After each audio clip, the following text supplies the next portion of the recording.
Audio Jungle.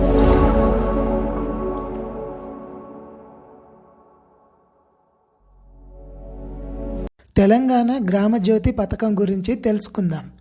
Telangana రాష్ట్రంలోని గ్రామాల అభివృద్ధి కోసం తెలంగాణ ప్రభుత్వం ప్రారంభించిన పథకం ముఖ్య లక్ష్యాలు: సమగ్ర గ్రామ అభివృద్ధి, విద్య, వ్యవసాయం, కనీస సౌకర్యాలు, తాగునీరు, పరిశుభ్రత, సామాజిక భద్రత, పేదరిక నిర్మూలన, సహజ వనరుల పరిరక్షణ వంటి రంగాల్లో అభివృద్ధి. సహజ వనరులు అంటే స్వయంగా లభించే వనరులు అన్నట్టు. గ్రామ సభల పాత్ర: ప్రతి గ్రామంలో గ్రామ సభలు నిర్వహించి ప్రజల అభిప్రాయాలను సేకరించి అభివృద్ధి చేయడం. మార్పు సాధకుల నియామకం: ప్రతి మండలంలోని ఒక మార్పు ఉద్యోగిని నియమించి గ్రామాల్లో ప్రభుత్వ కార్యక్రమాలను అమలు చేయడం.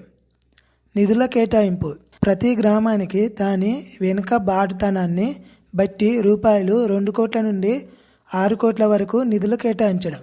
పథకం అమలు విధానం: గ్రామ అభివృద్ధి కమిటీలు: ప్రతి గ్రామంలో అభివృద్ధి కమిటీలు ఏర్పాటు చేసి స్థానిక అవసరాలను గుర్తించి అభివృద్ధి చేయడం. ప్రజల భాగస్వామ్యం: గ్రామస్తుల అభిప్రాయాలను సేకరించి వారి అవసరాలకు అనుగుణంగా అభివృద్ధి కార్యక్రమాలను ప్రవేశపెట్టడం. ప్రత్యేక అధికారుల నియామకం: ప్రతి మండలంలో గ్రామజ్యోతి అధికారిని నియమించి పథకం అమలు చేయడం.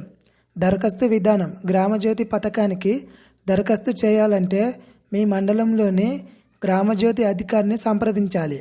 అధికారులు మీ గ్రామాన్ని పరిశీలించి అవసరాలను గుర్తించి పథకాన్ని ఎంపిక చేస్తారు. Audio Jungle.